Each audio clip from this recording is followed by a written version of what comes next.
Tolong Mbah ceritakan, itu dari golongan apa tuh Roro Kidul itu? Sebenarnya dari Roro Kidul sendiri yang dahulu kala kami ikuti, kami taati, itu bukan dari golongan roh manusia. Terus? Melainkan dari golongan iblis secara langsung. Astagfirullahaladzim. Karena semenjak daripada dia Ayu menguasai pantai selatan, di mana nama dia Ayu berganti menjadi Ratu Pantai Selatan. Dari situlah dari golongan iblis yang di sana mulai menyusun kekuatan untuk menyingkirkan daripada Ratu Pantai Selatan yang pertama kali. Oh gitu. Dari situlah setelah itu daripada pasukan-pasukan Ratu Pantai Selatan sendiri, banyak yang berkhianat tunduk kepada pasukan Roro Kidul.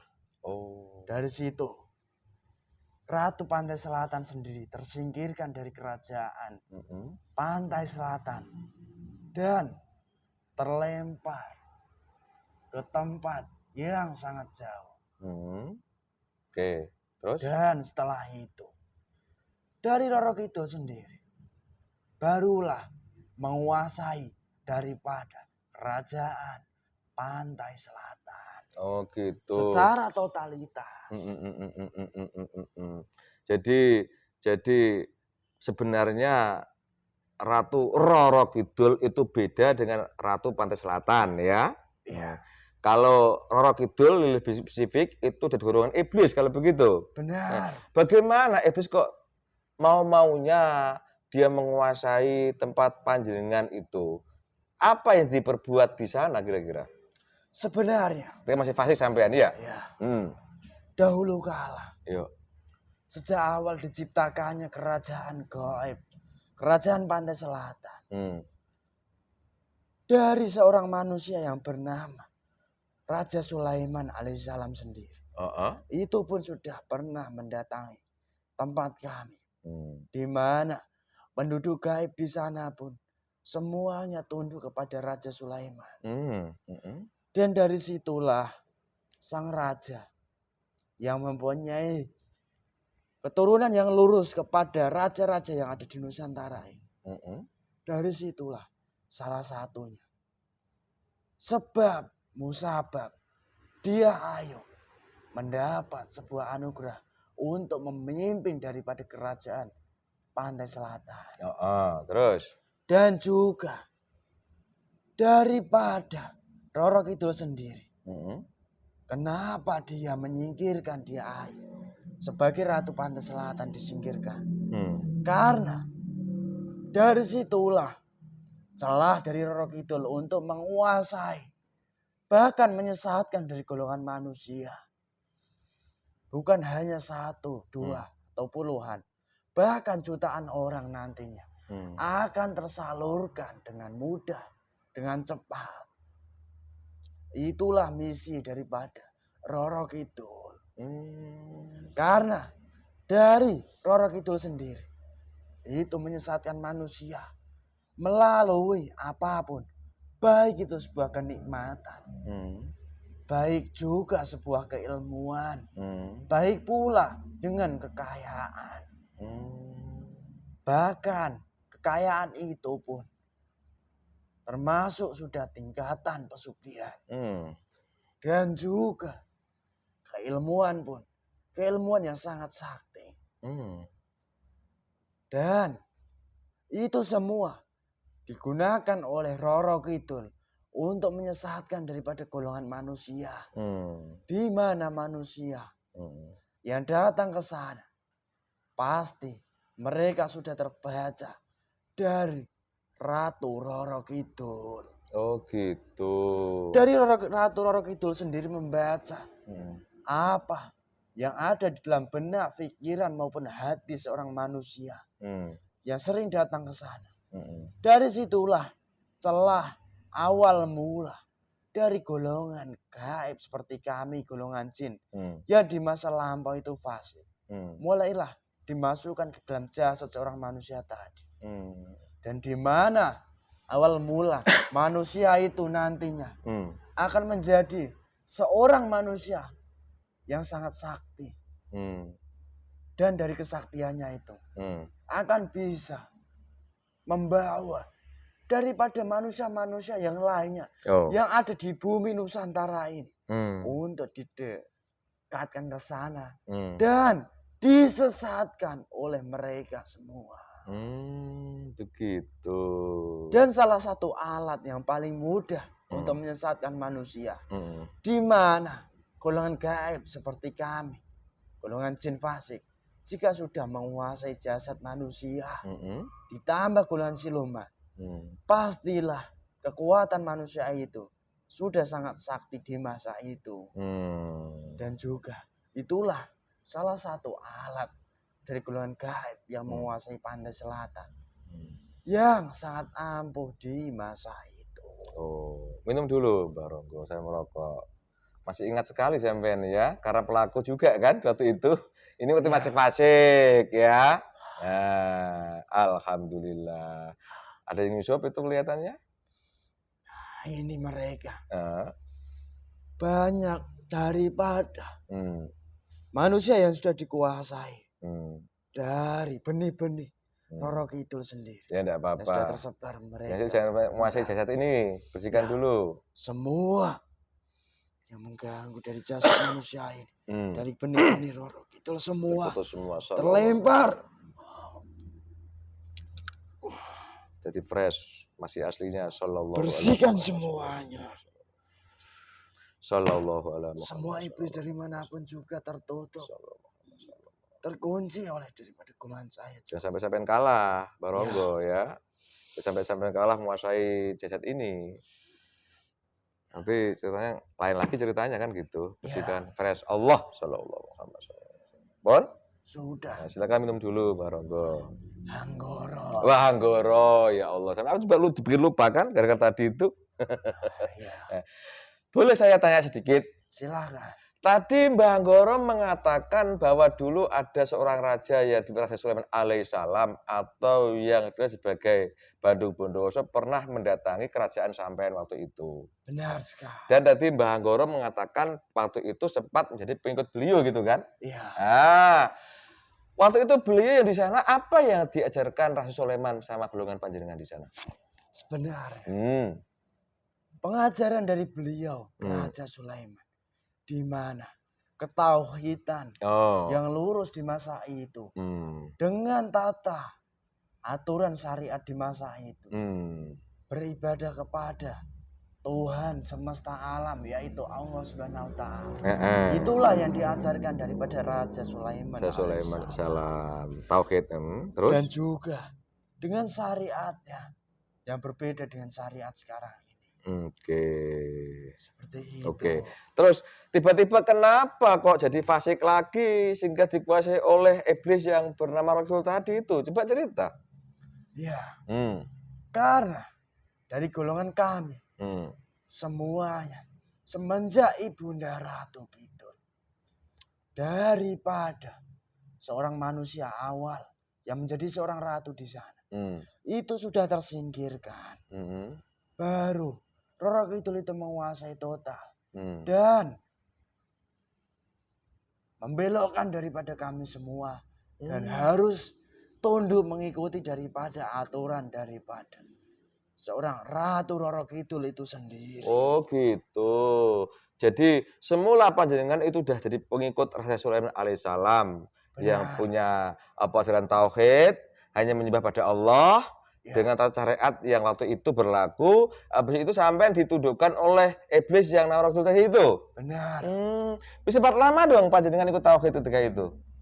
Ya, saya sempat lumayan lama. Karena di masa itu kami memang tidak pernah sedikit pun menyesatkan daripada golongan umat manusia.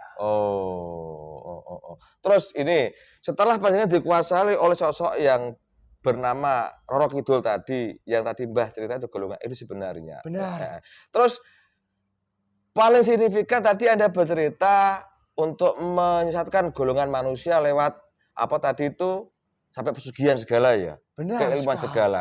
Terus perilaku manusia kok bisa mengetahui bahwa di Segoro Kidul ada rasa gaib.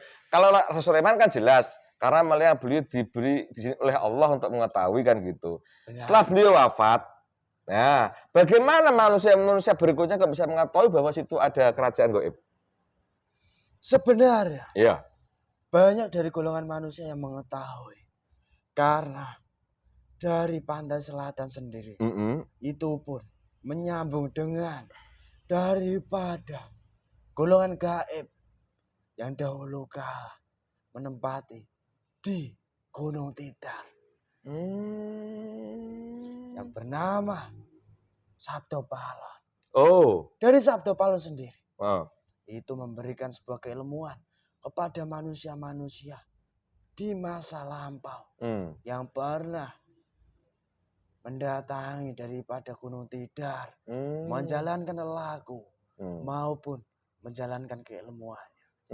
Dari situlah mereka bisa mengetahui bahwa di pantai selatan pun ada sumber kekuatan yang sangat besar dan dahsyat. Dan mereka pun mengetahui dari yang selama ini mereka lakukan. Mereka melakukan perjanjian dengan Sabdo Palon. Dari situ pun mereka juga didorong daripada gaib yang dalam jasadnya. Melalui dari Sabdo Palon yang sudah memasukkan dalam jasad manusia itu semua. Dari situlah mendorong. Bukan hanya membisikkan, tetapi mengarahkan juga manusia-manusianya untuk mendatangi daripada pantai selatan. Oh gitu ceritanya. Minum dulu Mbah, saya merokok. Aku juga minum juga. Bismillahirrahmanirrahim. Asik ceritanya ini Mbah Anggoro ya. Alhamdulillah. Jadi tambah tahu saya.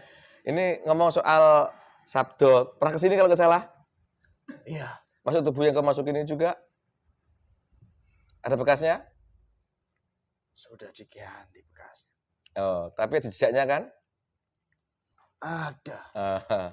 Ya kemarin kan saya buat konten juga. Apa sih isinya perjanjian Sabdo Palon? Ternyata begitu ya. Itu yang asli itu, Mbak? Iya. Alhamdulillah. Alhamdulillah itu sekarang udah insaf juga kan, udah mulai melemah dia kan. Ya udah saatnya gitu kan. Memang. Tinggal ngambil upah ya. Mereka semuanya. Jika mereka tidak mau melemahkan kekuatannya pada manusia-manusia yang tidak bersalah di sekitarnya, mereka akan dihajar daripada gaib yang sudah Islam. Siapa itu? Jika daripada golongan Sabdo yang menguasai Tidar, yaitu daripada seorang raja jin yang bernama Inkaka sendiri itu menguasai daripada Allahu Tidar Akbar. itu sendiri. Inkaka, nggih, oke. Dari gunung-gunung lain pun itu banyak sebenarnya yang sudah Islam. Oke.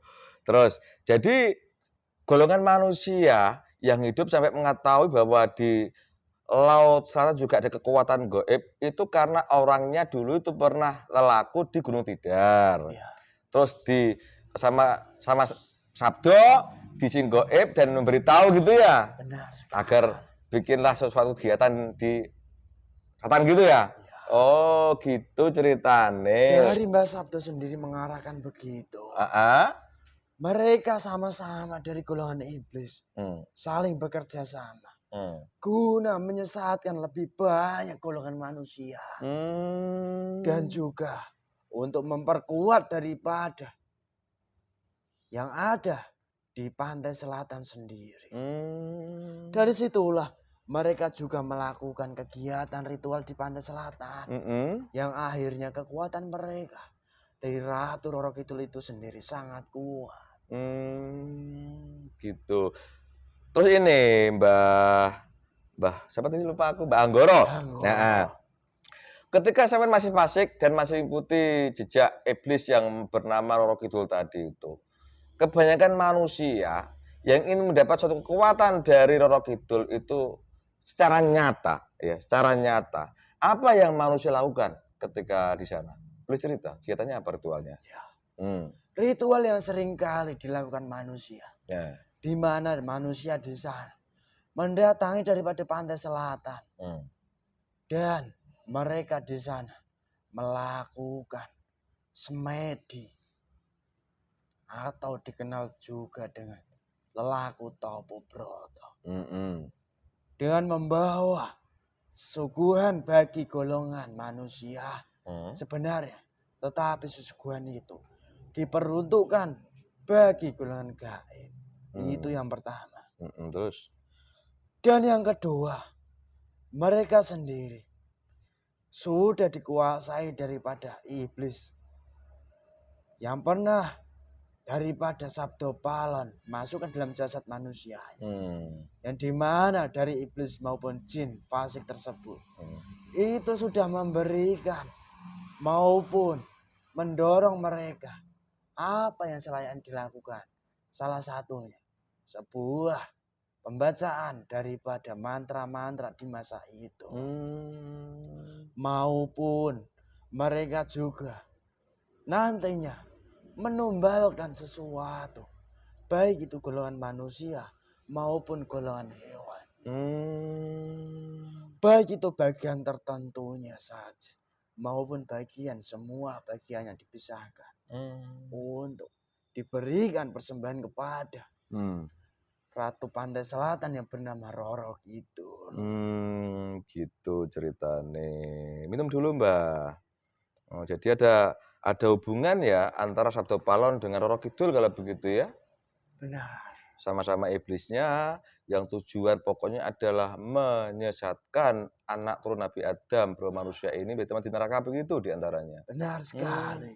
Lebih-lebih dengan diiming-iming kekayaan, kesaktian, derajat di dunia gitu ya. Iya.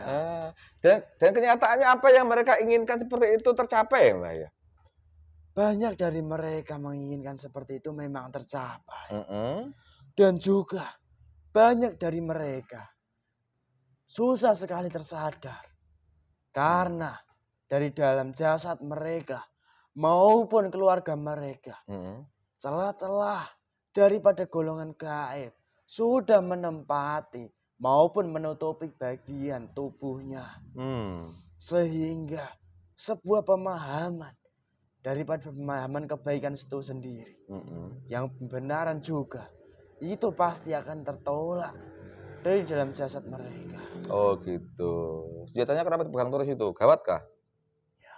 Ada apa? Ini ada sesuatu hal. Selesaikan dulu. Bismillahirrahmanirrahim. Bantu malaikat di sini. Allah Sallallahu. Orang yang akan menyerang daripada golongan gaib yang akan mengganggu. Dan jika sudah menyerang kembali tombak saya. Dan sebuah bila pedang ini otomatis menjadi pelengkap untuk memotong.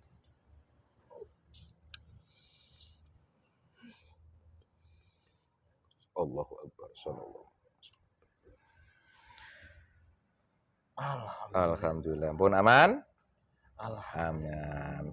Terus ini, jadi korelasi antara Sabdo Palon dengan Roro Kidul sudah terjadi kalau gitu ya. Iya. Nah, itu kejadian sama ketika masih fasik. Terus ini, Mbah.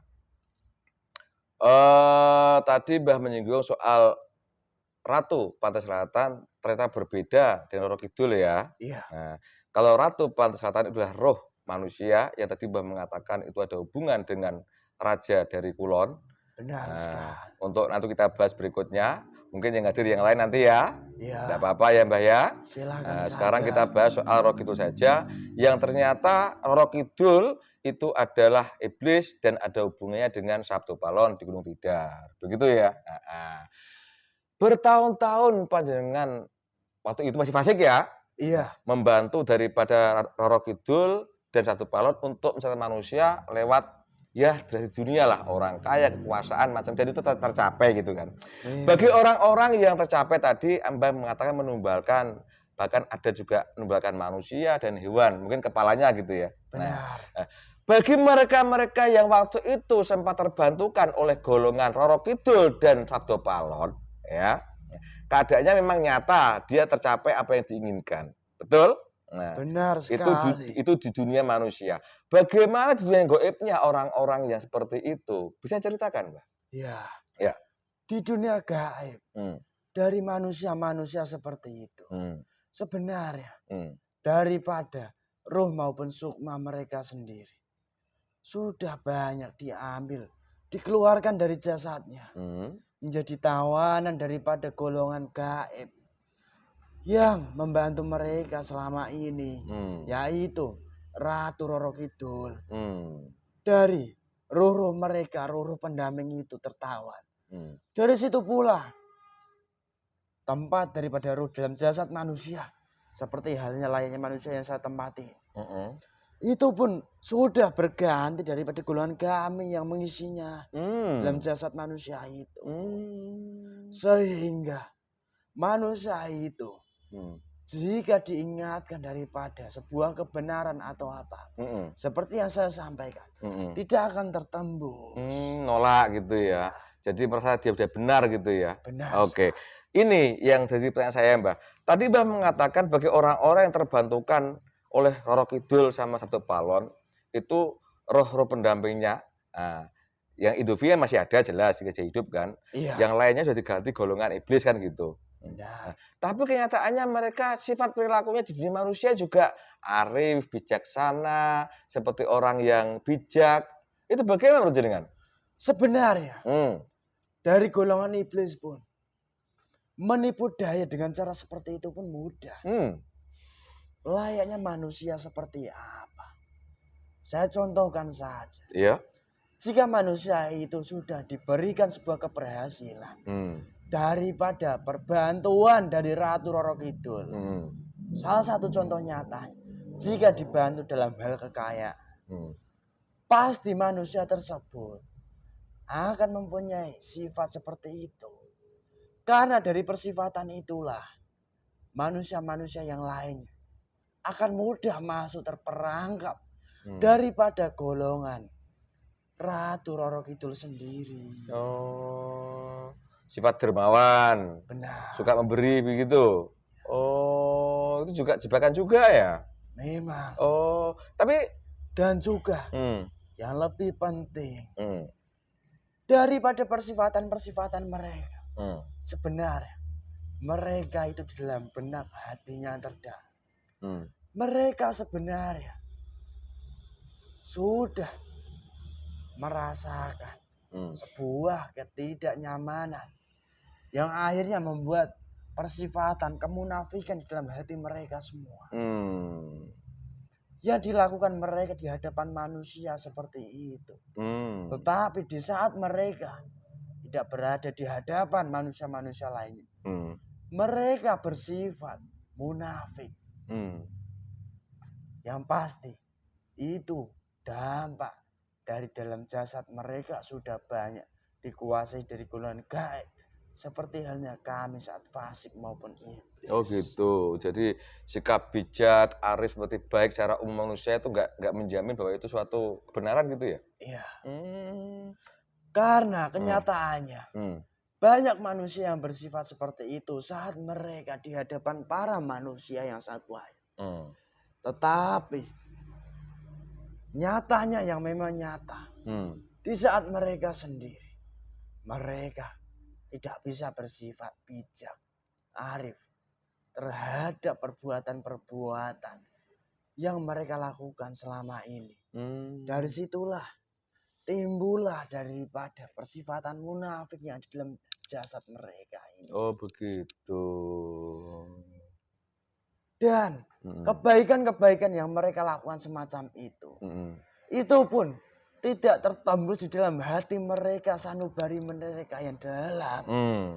Itu hanya masih sebatas di pori-pori dari kulit manusia saja.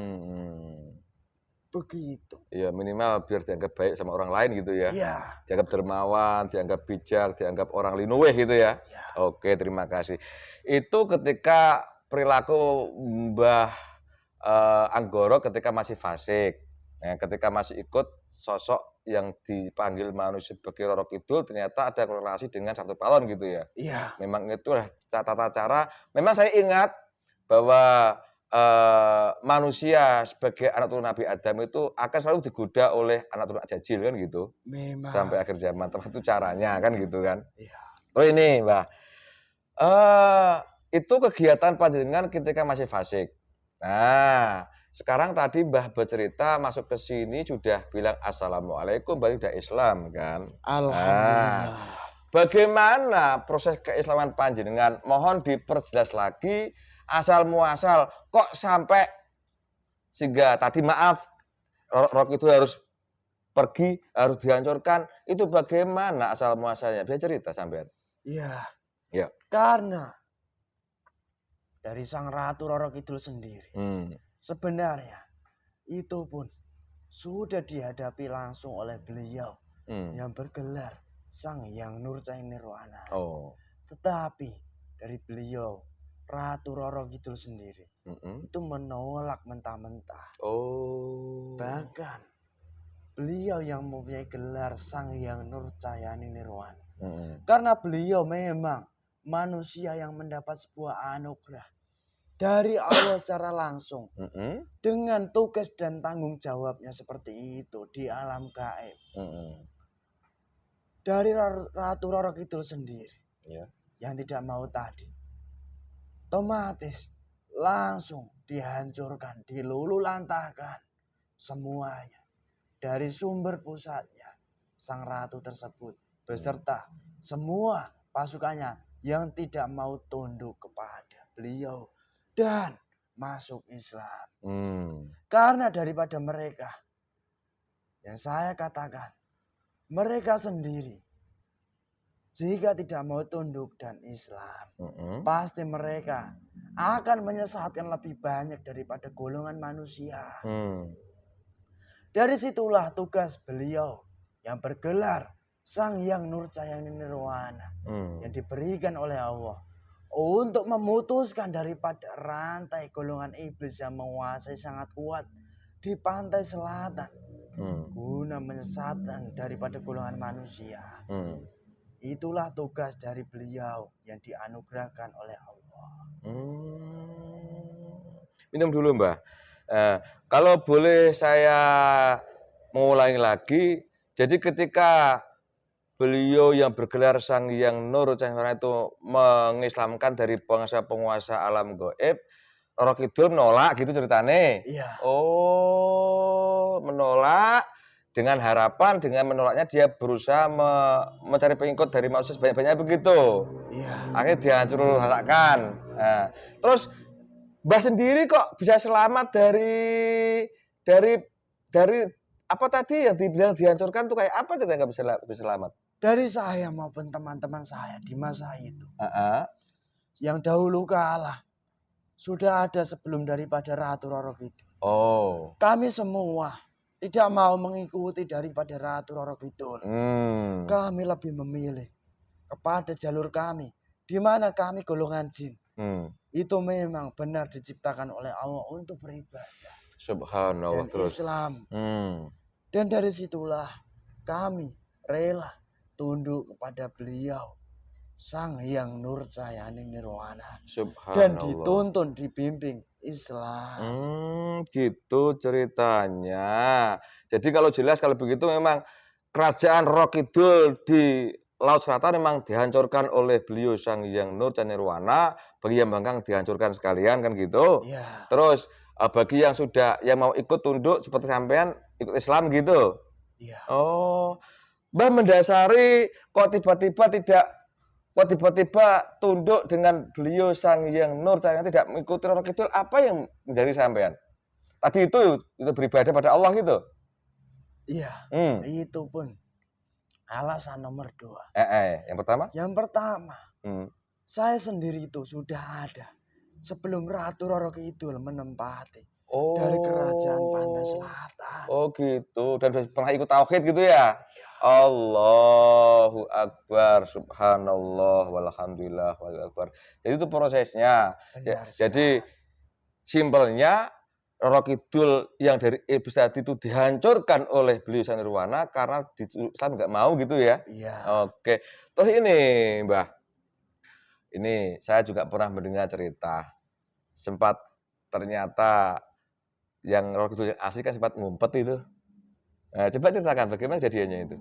Sebenarnya Nah, di ayo. saat itu beliau yang bergelar Sang Hyang Nur Cahaya Nirwana dengan jasad manusianya secara langsung melalui daripada sebuah anugerah yang diberikan oleh Allah kepada beliau secara jasadnya tanpa menggunakan keilmuan tirakat atau apapun karena beliau itu memang dianugerahi Allah langsung.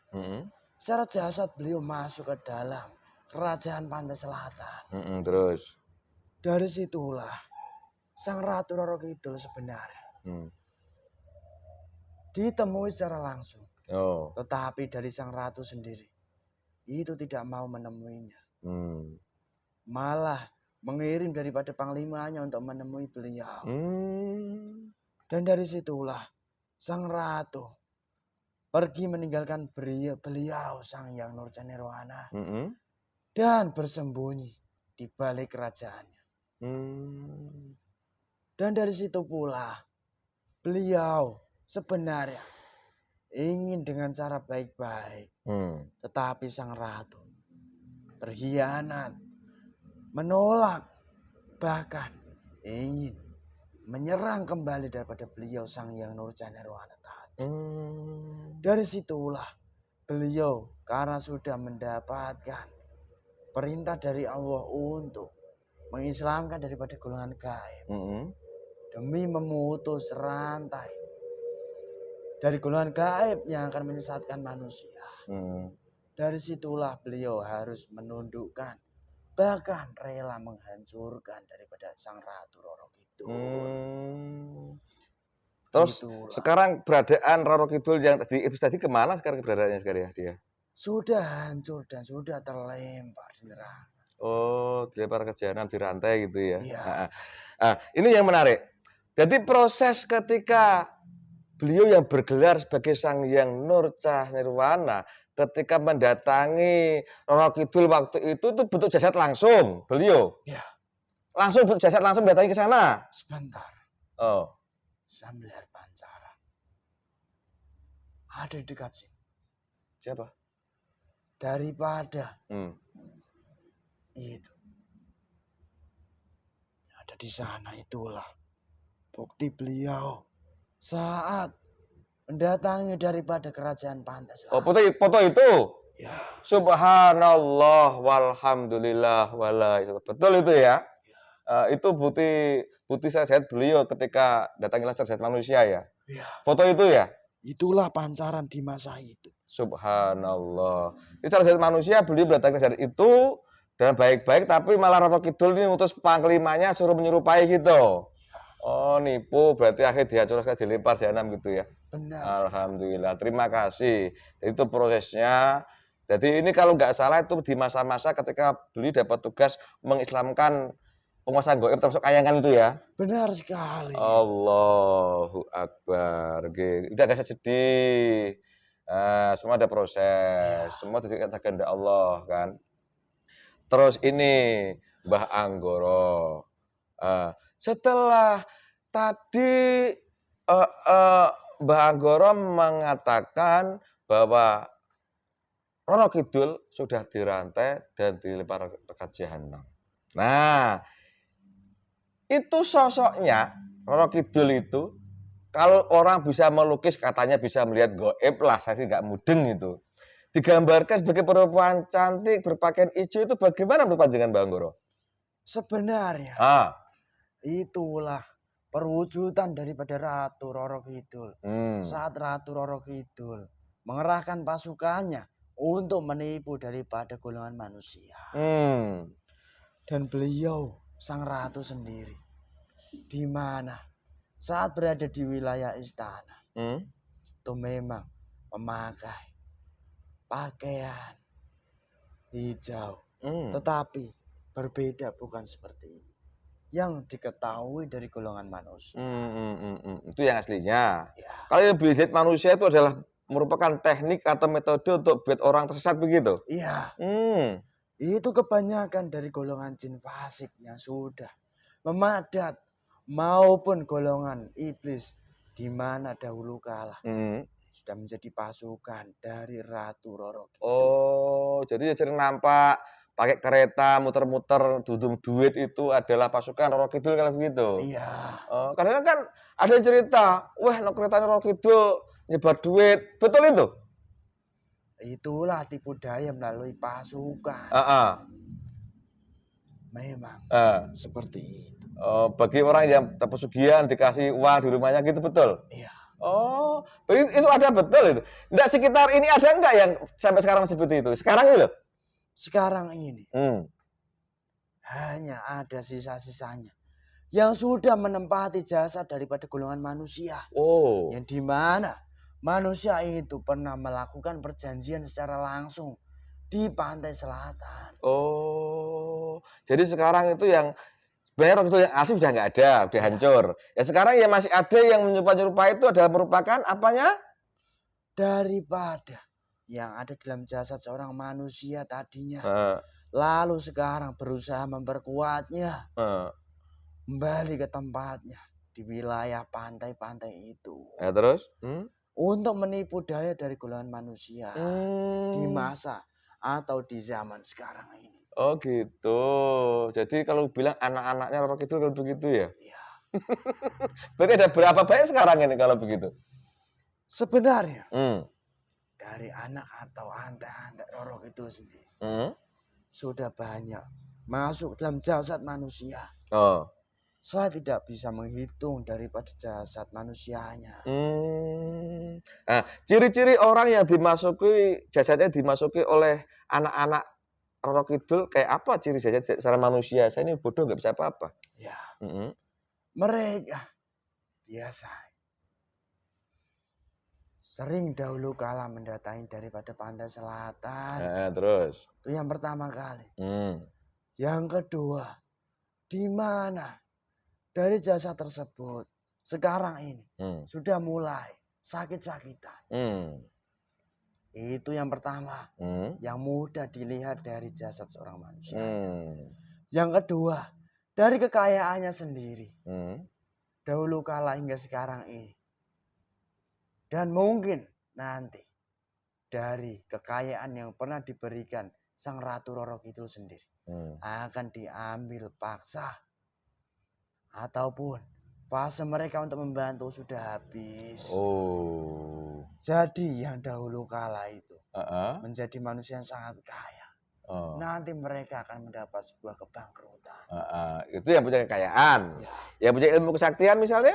Yang punya ilmu kesaktian. Di mana sekarang ini pula. Mereka banyak bertarung dengan teman-teman mereka sendiri. Beradu kekuatan dengan mereka sendiri. Dan juga mereka selain itu mereka pasti merasa paling sakti, paling dekat dengan Ratu Roro Kidul. Seperti itulah gambaran jasad-jasad manusia sekarang ini ya. Dan yang pasti sambungan mereka biasa bukan hanya dengan Sang Ratu Roro Kidul. Seperti yang saya sebutkan, mereka pun tak lupa juga menyambung dengan Sabdo Palon. Oh, Sabdo Palon sehingga timbul istilah Sabdo Palon nagih janji itu ya. Iya. Baru tahu aku Bang Goro. Saya pikir ini cerita apa? Oh, aku hidup seperti ini kan. Ya bisa ibadah tapi yang dibilang goib itu seperti itu seluk-beluknya. Tapi Mbah Anggoro juga perlu nyadari semua sudah kehendak Allah kan gitu. Ya, saya pun belajar memang seperti itu. Belajar semua sudah kehendak Allah dan itu terjadi pun atas izin Allah. Tergantung. Sekarang gini, saya izin tanya. Seperti yang Anda alami, Anda kan goib ya. Iya. Tahu bisa melihat bahwa ini hakikatnya baik atau jelek kan gitu. Karena di mata manusia yang menurut manusia itu baik ternyata hakikatnya buruk juga tidak kurang-kurang. Atau istilahnya hitam dibungkus putih tidak kurang-kurang begitu kan. Iya. Nah, manusia macam mana yang bisa selamat dari yang mungkin lah yang dulu itu terlibat bukan perjanjian lah, terlibat karena nggak tahunya terlibat dengan Roro Kidul misalnya kan. Namanya manusia punya masalah, mungkin cari penyelesaian lah dengan cara ya semedi niku mau. Belum sampai jenjang perjanjian. Bagaimana orang itu biar selamat daripada sabdo palon nagih janji tadi? Ceritakan, Mbah. Yang pertama, mereka harus menyadari. Ya. Mereka hidup di zaman siapa sekarang ini? Di zaman apa? Itulah yang pertama. Harus disadari dari dalam jasad manusianya. Karena dari situlah nantinya jika mereka mendapat sebuah takdir, mendapat sebuah cahaya dari Allah Subhanahu wa taala yang sedikit namun bisa mampu menembus daripada sanubarinya. Mereka pun akan bisa tersadar bahwa mereka melakukan kegiatan selama ini itu harus ditinggalkan. Karena sudah tidak sesuai daripada zaman yang ada di zaman sekarang ini. Dan jika mereka tidak akan menyadarinya hingga zaman sekarang maupun nanti, pasti mereka itu pun sudah dikehendaki Allah. Mereka tidak akan terselamatkan. Oh iya. Tetapi jika mereka dari setitik cahaya yang bisa menembus dari sanubari mereka, di mana setitik cahaya itu membawa sebuah penerangan, yang di mana sebuah kegelapan yang sudah sangat banyak tidak mereka ketahui, yang sudah mereka lakukan selama ini itu sebuah kesalahan. Dari situlah nantinya manusia akan menyadarinya. Dan mereka akan melakukan. Di mana yang akan dia lakukan? Kembali kepada jalan yang memang sudah digariskan oleh Allah di zaman akhir sekarang ini. Dan jika manusia berpedoman di zaman akhir, seperti yang disabdakan oleh baginda Nabi Rasulullah Muhammad Sallallahu Alaihi Wasallam, yang membawa tata aturan ibadah secara syariat maupun hakikat yang sekarang diteruskan oleh beliau Sang Hyang Nurcain Nirwana. Di mana nanti di zaman akhir daripada agama yang dibawa oleh baginda Rasul sendiri itu akan terpecah hingga 73 golongan. Dan dari sinilah manusia harus menyadari bahwa di sekarang inilah banyak seperti yang sudah kalian ketahui.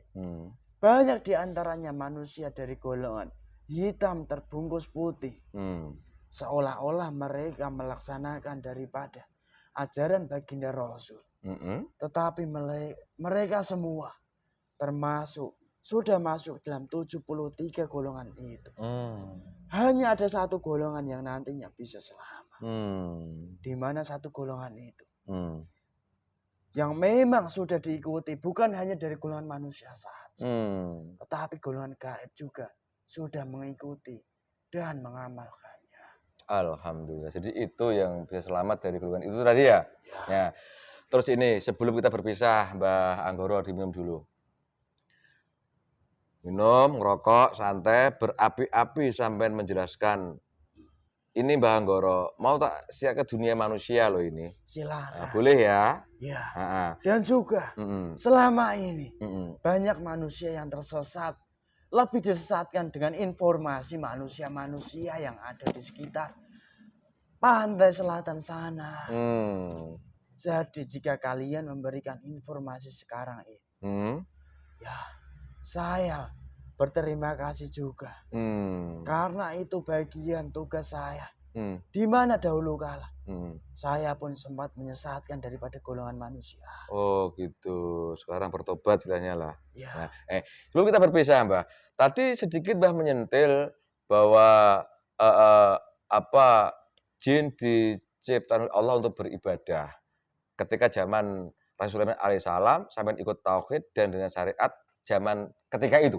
Iya. Nah, habis itu sampean fasik dikuasai oleh roh kidul iblis tadi itu. Benar sekali. Nah, sekarang Islam lagi dengan ngikuti sosok yang bergelar sebagai Sang Hyang Nur Cahaya Nirwana. Nah, sekarang bagaimana cara ibadah panjenengan? Tadi sampai menyebut Nabi Muhammad Shallallahu Alaihi Wasallam. Kalau kami di manusia ini, apabila ikut syariat Nabi Muhammad Shallallahu Alaihi Wasallam, tetap tauhid hanya pada Allah menyembahnya.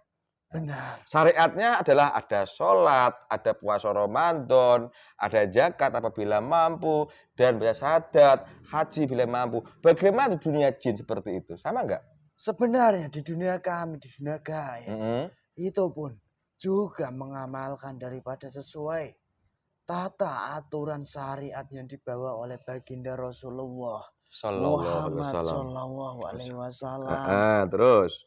Yang kami laksanakan itu sebenarnya sama di alam manusia. Hanya berbeda kami di dunia gaib dan kami pun itu melaksanakannya kepada makhluk gaib. Oh gitu. Yang lainnya. Syariat sama kalau gitu ya. Ya. Terus ini. Dan hakikatnya pun sama. Seperti yang diamalkan di dunia manusia. Seperti yang saya sebutkan di awal tadi. Untuk hakikatnya itu yang disampaikan, diajarkan oleh beliau bersama Nirwana itu intinya apa itu intinya itu? Hakikatnya itu? Intinya menyembah kepada Allah. Ya terus? Dan juga semuanya hanya mengharap ridho Allah saja. Melalui sebuah titik-titik tertentu. Jadi kita beribadah semata-mata taat pada Allah dan hanya mengharap ridho Allah gitu ya. Benar. Jadi kalau saya mengatakan ilahi anta maksudi wa dzaka matlubi, sampean tahu ya? Saya mengetahui. Allahu Akbar. Jadi membersihkan rohani kita, batin kita, itu intinya Mbah ya. Benar sekali. Jadi nggak pernah belajar ilmu kesaktian, ilmu kehebatan, nggak pernah hal begitu juga sama ya? Iya. Mbah Anggoro, terima kasih banyak. Hampir 1 jam lebih kita bersama. Iya. Sampai informasi seperti itu, apa yang diizinkan sudah sampai panjenengan semua. Ada pesan lagi untuk saya di sini pribadi? Ya. Nggih. Saya mempunyai sedikit pesan saja. Nggih. Jika ini nanti sudah tersebar di dunia manusia, kalian sebagai manusia yang sudah sama seperti kami, pembelajarannya, di mana tata aturan syariat maupun hakikatnya sudah dijalankan sesuai apa yang saya sampaikan. Tidak usah gentar dengan manusia-manusia yang tidak menyukai, bahkan menyesatkan daripada kalian nantinya. Dan tetap semangat dan selalu waspada. Karena dari celah-celah mereka pun nantinya hati kalian bisa juga tersusupi dari golongan gaib fasik. Dan lebih berhati-hati dan waspada. Seperti yang diajarkan beliau. Jika saya pun yang mengajarkan dari golongan cahaya yang sudah dianugerahkan oleh Allah kepada beliau. Itu golongan kami yang mengajari dari golongan cahaya. Gitu. Seperti itu saja pesan saya. Kalau sama di alam gaib, kalau yang bergelar Sang Nirwana di alam gaib itu wajar, sama-sama gaibnya kan. Nah, aku ini manusia. Nah, jadi aku berguru pada seseorang nggak salah kalau begitu ya? Tidak salah. Gelar tersebut itu hanya satu di alam gaib. Terus? Hanya untuk alam gaib saja. Sebagai penguasa. Tanda pengenalnya.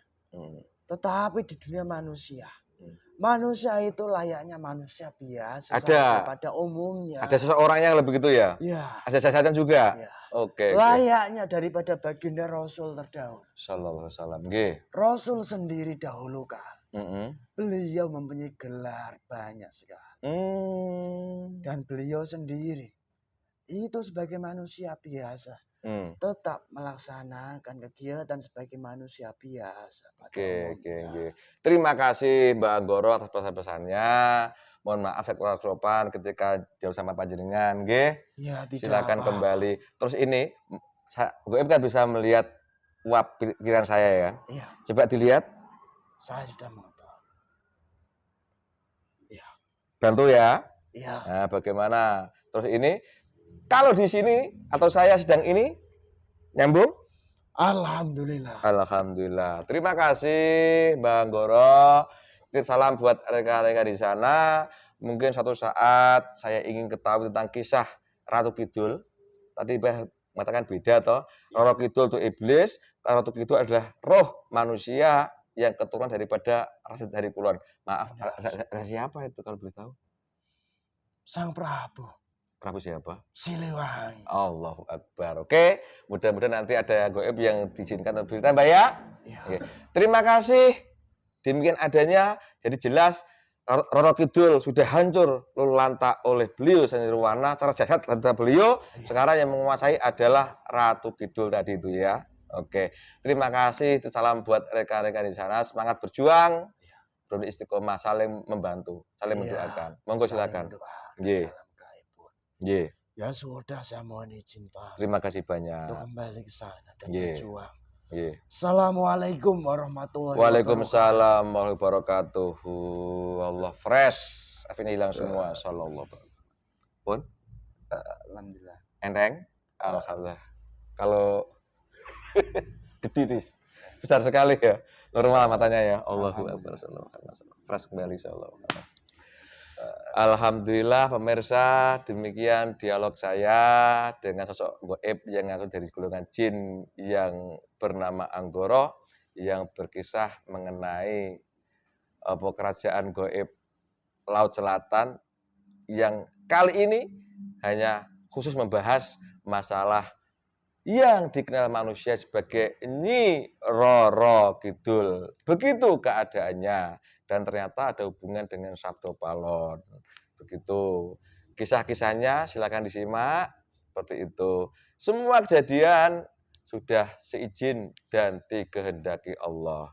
Memang kalau kita tarik daripada kisah ketika nenek moyang manusia, Nabi Adam alaihissalam ketika diciptakan pertama kali di surga di sana, itu begitu prosesnya Ajajil sampai sekarang masih berusaha untuk mencari pengikut sebanyak-banyaknya untuk teman di neraka dari manusia sebagai anak turun Nabi Adam alaihissalam. Adapun cara dan metodenya bermacam-macam pemirsa. Kalau saya perhatikan sih asal muasalnya adalah daripada nafsu keinginan manusia itu sendiri sumbernya sehingga mudah dikuasai oleh golongan Ajajil dan anak turunnya. Semua kejadian sudah terjadi dan atas seizin dan kehendak Allah. Termasuk kali ini apabila ini kebenaran itu dari Allah datangnya, apabila ini banyak kesalahan itu mutlak karena kebodohan dan kelemahan kami yang di sini. Mudah-mudahan manfaat pemirsa, salah kata, salah ucap, salah sikap, salah kepahaman. Mohon maafkan kami. Terima kasih. Mudah-mudahan manfaat. Wassalamualaikum. Rahayu, rahayu, rahayu.